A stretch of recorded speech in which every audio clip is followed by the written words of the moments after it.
j'espère que vous allez bien. Je reviens pour les sorties littéraires de ce petit mois de mars. Alors, il n'y en a pas énormément. C'est beaucoup des nouveautés, voire des suites.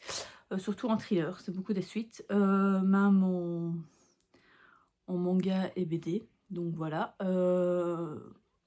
J'ai pas trouvé... J'ai 2-3 grosses sorties qui m'intéressent, mais sans plus. J'ai pas eu une grosse sortie, coup de cœur comme ça que j'attends avec impatience, mais bon, voilà, on verra bien. Nous avons déjà un petit polar islandais, Les enfants qui blessent, donc de Eva Björk Agisdottir. Je pense que c'est, oui, c'est une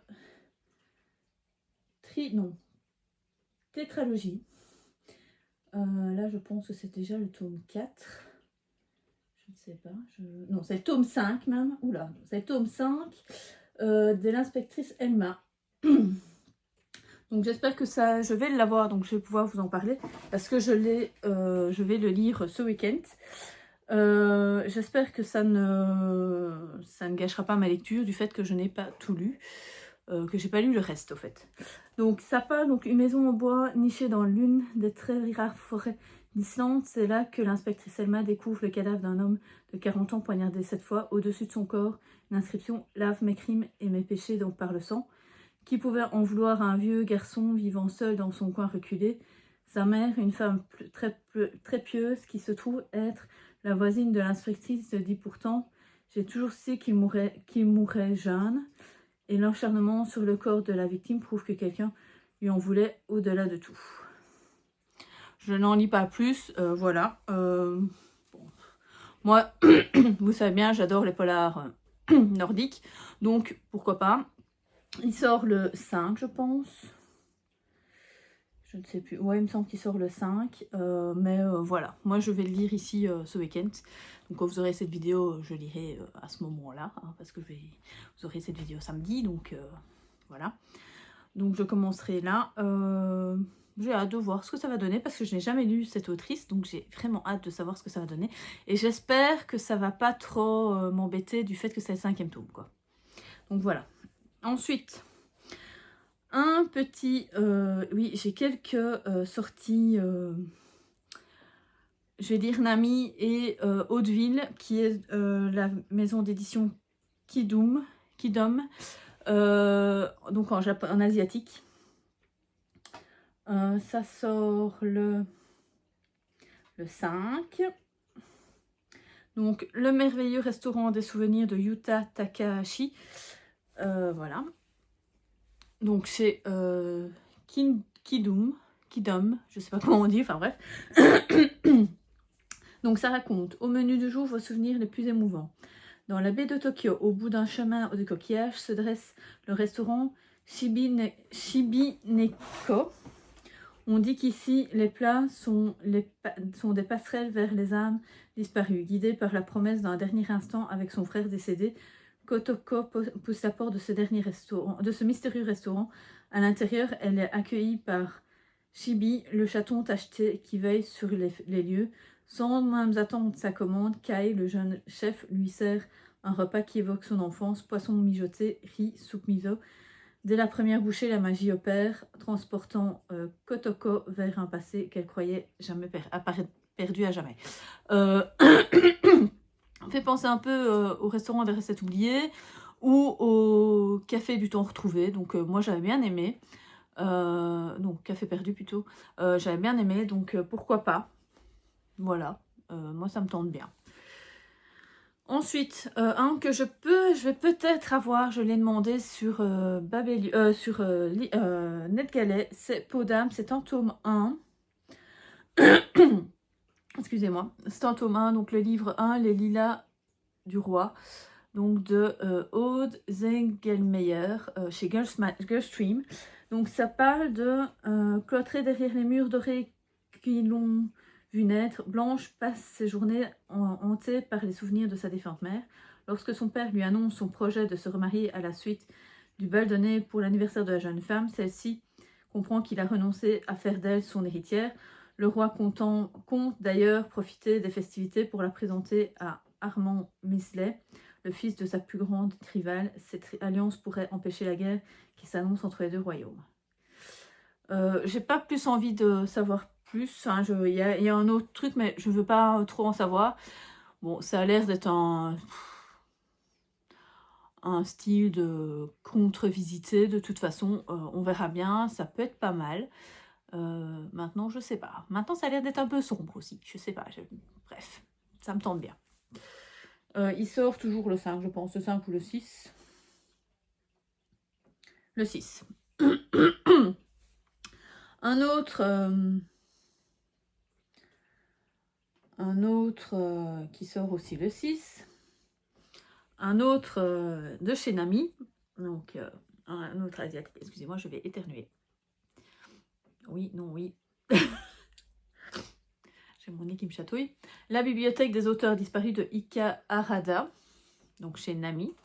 Donc ici, c'est bienvenue à la bibliothèque de nuit. Derrière les portes automatiques d'un bâtiment grisâtre de la banlieue de Tokyo se cache un étrange établissement qui rassemble les bibliothèques personnelles d'auteurs décédés, des ouvrages uniques et précieux, soigneusement classés et référencés que tout le monde peut consulter, à condition de respecter les horaires inhabituels, car cette bibliothèque n'ouvre que la nuit. Bon, ben, ça va devenir un havre de paix. Après une première expérience catastrophique dans une chaîne de librairie, elle retrouve le bonheur de prendre soin de livres tendrement chéris par leurs précédents propriétaires. Donc c'est Otaa Higuchi. C'est elle notre héroïne. Donc voilà, ça a l'air pas mal. Wow, on parle de bibliothèque et tout. Enfin, c'est bien, quoi. Ensuite, un petit thriller psychologique, je pense, ou du moins domestique. Je suis tout près de toi, de James Lynn Hendricks. Je ne sais pas quand est-ce qu'il sort, je pense qu'il sort toujours le 6. Oui, ça sort toujours le 6. Jess et Tessa viennent de se marier et filent le parfait amour, du moins en apparence, car très peu de temps après leur mariage, Tessa disparaît en laissant toutes ses affaires derrière elle. Chez eux, il y a des traces de lutte, du verre brisé, des cheveux et du sang. Ça me fait un peu penser à Gone Girl, les apparences. Ça me fait penser un peu à ça. Donc, c'est pas. Enfin, quand je lis là le premier truc, ça me fait penser à ça, à Gone Girl. Donc, pourquoi pas. J'ai hâte de voir ce que ça peut donner. Ça peut être bien. Alors, c'est chez Réal Édition. Donc, voilà, c'est grand public et tout. Donc, pourquoi pas. Ensuite, nous avons Pandora et Hertz, le tome 2 en édition de luxe, donc de Yoon, je ne sais plus, Jun Mochizuki. Je ne sais même plus c'est chez qui d'ailleurs. Je ne sais même plus. Enfin bref, ça je ne vais pas vous dire le truc parce que c'est une suite. J'ai toujours pas lu le premier tome. Donc je ne sais pas. Moi j'ai envie de l'acheter et puis je me dis, j'aimerais bien lire le premier tome. Donc je vais essayer de lire ce mois-ci ou au pire le mois prochain pour voir si réellement j'aime ou pas le manga et acheter le tome 2. Parce qu'il est quand même à 16 €, je crois, un truc comme ça. Donc voilà quoi, c'est pas donné quoi. Donc j'ai pas trop envie de l'acheter si j'aime pas l'histoire. Ensuite, une autre suite de manga, Magus of Liberty, le tome 8 donc de je sais plus comment, Mitsu Izumi, chez Kion. Moi j'avais adoré, j'ai lu je ne sais plus combien de premiers tomes, j'avais relu les premiers tomes, je sais même plus où ils ont, enfin bref, j'avais lu les premiers tomes parce que je me souvenais plus trop de l'histoire, il avait fallu que j'attende entre les tomes, donc du coup voilà, j'étais un peu perdue avec les personnages et tout, et j'avais bien aimé, j'étais vraiment rentrée dedans. Donc ici je vais essayer de continuer la saga pour pouvoir voir ce qui va se passer. Donc ça parlait donc d'un gamin en fait qui est enfin pas orphelin en fait, il vit dans la rue et tout, je pense. Enfin, c'était un peu, enfin, ou pas tout à fait dans la rue, mais bon, c'est quelqu'un qui a pas beaucoup d'argent, et tout ce qu'il voulait faire, en fait, c'est lire des livres, il adorait ça. Et le bibliothécaire de sa ville ne voulait pas qu'il rentre dedans et tout, parce que c'est un qui est pas propre et tout, enfin bref. Alors qu'au fait, il prend très bien soin des livres et tout. Et donc, il fait la rencontre d'une bibliothécaire de la grande bibliothèque, et va lui donner un livre, et ça va lui le permettre, au fait, de, plus tard, quand il est plus grand, de rentrer dans la grande bibliothèque et de passer les examens et tout. Enfin bref, ça avait l'air super, enfin c'était super intéressant. J'avais trouvé ça super chouette, donc je voudrais bien continuer la suite. Voilà. Donc celui-là, c'est sûr, je vais prendre parce que je les ai déjà tous, donc voilà. Ensuite, il y a un Twist and Tale sur Marianne et enfin Robin des Bois, donc le tome 19. Enfin, je sais pas, sur Booknote ils mettent 18 et sur Livre Addict ils mettent 19. Donc je ne sais pas, c'est en anglais c'est Princess of Thieves. Je ne sais pas du tout c'est quoi le titre en français parce que je ne l'ai pas trouvé nulle part, ni sur Babelio, ni sur Booknote, enfin bref, donc je ne sais pas du tout. Ce sera écrit par Marie Mancusi. Je sais pas en fait c'est quoi l'histoire exactement.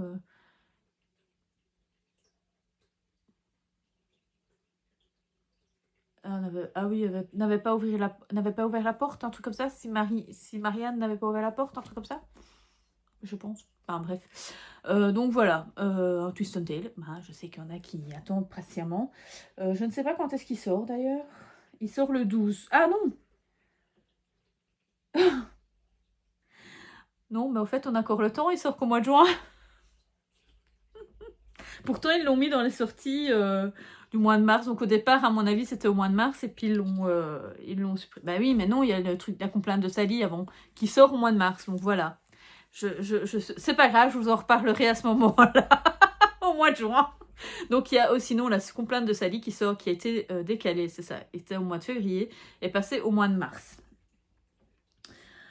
Oh là là, je suis grave. Bon, sinon, à part ça, nous avons le 12 mars, en petit format, format poche, le tome 7 du chat du bibliothécaire, donc le chat de la Discord, de Miranda James. Donc ça va parler, enfin il est déjà, donc ça c'est en poche, hein. Et le tome 9, je vais vous en parler, sort en même temps, plus ou moins. Donc c'est un séisme qui ébranle la bibliothèque universitaire d'Athéna. Peter van der Keller, le directeur, a démissionné du jour au lendemain, laissant l'établissement dans une situation financière catastrophique. Pire, son remplaçant, Oscar Haley, est un horrible petit individu décidé à asseoir son autorité à coups de remarques cinglantes, de plaintes abusives et de coupes budgétaires. Il a déjà menacé Mayba, licencié 3 employés et il a interdit à Charlie de ramener Diesel au travail. Oh, on n'aura plus notre chat dans sa bibliothèque, non, ça va pas, ça. Non, mais franchement, enfin bref, pourquoi pas. Enfin, moi j'aimais bien les premiers tomes, donc maintenant moi je les achète pas, je les prends en bibliothèque. Sinon, il y a le tome 9 qui sort, du coup, je pense le même jour. Il sort le 12 aussi, donc archive très personnelle, donc le tome de Miranda James, hein, forcément. Par contre, je n'ai pas... Ah si. Charlie nageant le bonheur, il est devenu grand-père. Ah, ben, donc là, on a déjà un petit spoil, hein, mais enfin, bref, c'est pas... a retrouvé son poste aux archives et donne de temps à autre un coup de main à la bibliothèque et laisse cette tranquillité bien méritée et de courte durée. Coup sur coup, il fait la rencontre de Bill Delaney, un cousin éloigné, puis celle d'un écrivain spécialisé en true crime qui lui révèle que Bill a un passé plus que trouble. 20 ans plus tôt, il a été principal suspect lors d'un quadruple homicide avant de disparaître. Alors pourquoi refaire surface maintenant? Intrigué, il est un poil alarmé. Charlie décide de mener l'enquête accompagné de son fidèle Diesel. Ah, ça a l'air pas mal. Mais il faut que je dise ces autres. Je pense que je suis au tome 3, donc il faut que je dise au tome 4. Voilà. Bref, moi, je sais pas vous, où vous en êtes, si vous attendez impatiemment ce tome ou là, si vous êtes à jour, ou pas du tout, ou si, comme moi, ben, vous êtes un peu en retard. Ensuite, une BD que j'avais adorée l'année dernière, Les Mondes Perdus, le tome 2 ici, donc c'est le tome 2, c'est La danseuse d'Anne-Corps, donc de Isabelle Lemot. Et puis elle fait... Attends, on va regarder. Je ne sais pas les noms exactement. J'ai lu ça, j'ai écrit comme une... de Isabelle Le Mont Pied de Fer et de Ocha. J'avais bien aimé cette petite BD de chez Dupuis.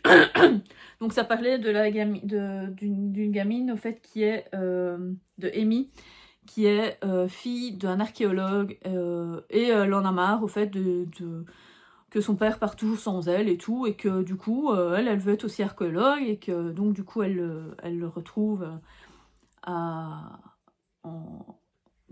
au Mexique, ou je ne sais plus où exactement. Et donc du coup elle part à l'aventure avec lui, elle découvre un truc bien particulier, enfin bref. Et dans le 2, ici, ils vont aller en Indochine pour renforcer le site de fouilles d'archéologie d'Angkor Wat. Après un long voyage en bateau, elle a la chance de partager avec Elliot, son ami d'enfance. Amy termine seule le trajet jusqu'au Cambodge. Donc je vais pas plus en lire parce que c'est une BD, donc voilà. Moi franchement j'avais trouvé ça super sympa, les dessins étaient vraiment très beaux et tout, très colorés, ça donnait vraiment envie d'être sur place au fait, franchement, de se retrouver. Bon, à part que Amy pour moi était un peu agaçante, bon, c'est une BD un peu féministe au départ, hein, mais je trouvais quand même qu'elle avait un petit air un petit emmerdeuse là, de fille pourri gâtée, enfin bref. Donc voilà, mais sinon j'avais bien aimé, j'ai trouvé ça sympa. Donc pourquoi pas le tome 2. Oh, sinon, une autre petite BD, le Marsupilami, le tome 34, donc de Batten et Coleman, Marsu Club. Je sais pas du tout de quoi ça parle. Je n'ai pas le résumé, mais bon, c'est un Marsupilami. Moi je suis une fan de Marsupilami, même si je sais que ce n'est plus écrit par l'auteur original. J'ai oublié du coup maintenant. C'est celui de Spirou. Bref, vous savez de qui je veux dire. Enfin, voilà. Donc il y a un nouveau tome qui sort. Comme quoi ça fonctionne toujours. Hein, la Marsu, il faut croire. Ensuite, un autre que je n'ai toujours pas lu le premier tome, hein, c'est Racaille de Bibliothèque. Donc de Kei Yugi. Je ne sais même plus. Kei... Oh, je vous jure, j'ai écrit là, c'est écrit comme pire que quand j'étais étudiante, quoi. Je sais pas comment je faisais pour... Et le pire, hein, c'est que des copains me prenaient mes copies, hein, donc c'est qu'ils arrivent à me rire. Moi, des fois, je me demande si j'arrive encore. Bon, c'est de Keiyama et de Zuino. Donc j'ai pas lu le premier tome, mais j'avais bien, enfin je sais pas, ça me tentait bien. Donc c'était au fait l'histoire d'un gamin qui est pas du tout, qui aime bien foutre la merde, donc, et en même temps, mais qui aimerait bien être bibliothécaire, je pense. Donc du coup ici, c'est ça, Ishidaira, petite frappe de lycée, travaille désormais comme bibliothécaire à temps partiel. Il est tellement investi qu'il en sèche même les cours au lycée. En même temps, il doit aider son ami à trouver un livre pour avoir du succès auprès des filles. Et pourquoi pas ne pas étudier le droit d'auteur pour aider cet autre garçon dont la situation lui rappelle étrangement la sienne. Être bibliothécaire, ce n'est pas seulement ranger des livres, après tout. Franchement, moi, ça me tente vraiment bien. Il faut juste que je vois les dessins, surtout, je pense. Je sais même pas si j'ai acheté le premier tome ou pas, en fait. Je m'en souviens plus, mais je pense que là, donc ça c'est le tome 3. Je ne vous ai pas dit les dates de sortie, ça sort le 19. Donc voilà, bref, un qui me tente bien aussi. Alors ça me tente, mais le problème c'est que j'ai toujours pas lu le tome 1, le manoir de Castelcas, donc de Alain T. puis Ségur. Donc le tome 3, donc qui va sortir ici. Il sort le... Il sort, je ne sais même pas quand est-ce qu'il sort, il n'est pas noté la date. Oh. Enfin bref, normalement il sort ce mois-ci, ça je sais, ça j'en suis sûre, parce que Scrineo en parle à longueur de temps, donc voilà. J'ai vraiment envie, ah oui non mais non, j'ai mis le premier tome, j'ai vraiment envie de le lire. Je vais pas vous reparler du tome 1, je pense que, enfin ça, c'est un mélange entre du Harry Potter et des chats. Bref, c'est un peu un monde... Enfin, franchement, ça a l'air d'être vraiment pas mal. J'ai hâte de lire, mais j'ai pas eu le temps de lire ni en janvier, ni en février. Ça fait 2 mois que je l'ai acheté, que je l'ai eu chez Scrinéo, et j'ai toujours pas eu le temps de lire, et ça m'embête. Donc, le mois prochain, c'est sûr, il faut qu'il soit lu. Donc, voilà. Ensuite, un quasi mystery que j'avais quand même bien aimé, que j'avais trouvé sympa, c'est Les Enquêtes de Milady, le tome 3, Le pinceau divinatoire, donc de Maxime Fontaine et Bertrand Puard. Je sais pas de quoi ça parle cette fois-ci. J'ai pas lu le... Il sort le 27 mars. Donc c'est cette jeune fille, Milady, qui... entre guillemets une double vie, hein. Elle est vendeuse de thé le jour, entre guillemets, et espionne royale la nuit. Enfin, royale. Non, pour Richelieu, si je me souviens bien. Ça fait un peu KPDP, c'est Cozy Mystery, mais c'est KPDP aussi. Enfin bref, c'était le premier tome, j'avais à moitié apprécié. Le deuxième tome, j'avais trouvé ça génial. C'était le truc de l'horoscope, là, je ne sais plus trop quoi. Franchement, celui-là, j'avais vraiment aimé. Et donc, du coup, le tome 3, bah, il me tente bien. Voilà. Si je le trouve, bah, je le prendrai. Je sais même plus, c'est chez Fleuve Noir. Donc, voilà. Ici, c'est venez déguster une tasse de thé avec Milady. Paris en 1624, alors que l'automne teinte d'ocre la capitale, Milady reçoit 2 immenses tableaux dans sa boutique de thé. Un présent inattendu d'un ex-amant, l'artiste Paul Davis. Peu à peu, elle constate un étrange phénomène. Les peintures semblent prendre vie et des scènes, d'abord champêtres, deviennent plus obscures, plus inquiétantes. Son sang d'enquêtrice ne fait qu'un tour quand elle distingue sur les toiles des visages connus, dont celui d'une femme récemment assassinée. Donc voilà, j'en dis pas plus, mais franchement, moi, il me tentait bien. Enfin, bref, moi, j'avais bien aimé le tome 2, donc pourquoi pas le tome 3. C'était sympa. Moi, franchement, j'avais trouvé ça sympa. Et ça se lit vite, ça se lit bien. C'était une écriture assez fluide. Je vous dis un peu KPDP quand même, mais voilà, c'est un peu cinématographique quand même, je trouve. Ensuite, qui est aussi une suite. J'espère que... je sais pas du tout, j'ai pas lu les premiers tomes, mais je ne l'ai pas quand même du tout. À moins qu'il passerait sur NetGalley. C'est un polar nordique, donc de Ligia Sigurdardottir, donc Noir comme la neige, qui est le tome 3 des enquêtes d'Aurora, chez Métellier. Donc, un conteneur abandonné en plein champ de lave près du port s'avère contenir 5 corps gelés de jeunes femmes, mais l'une d'elles sort du coma. La police cache pour rencontrer la filière.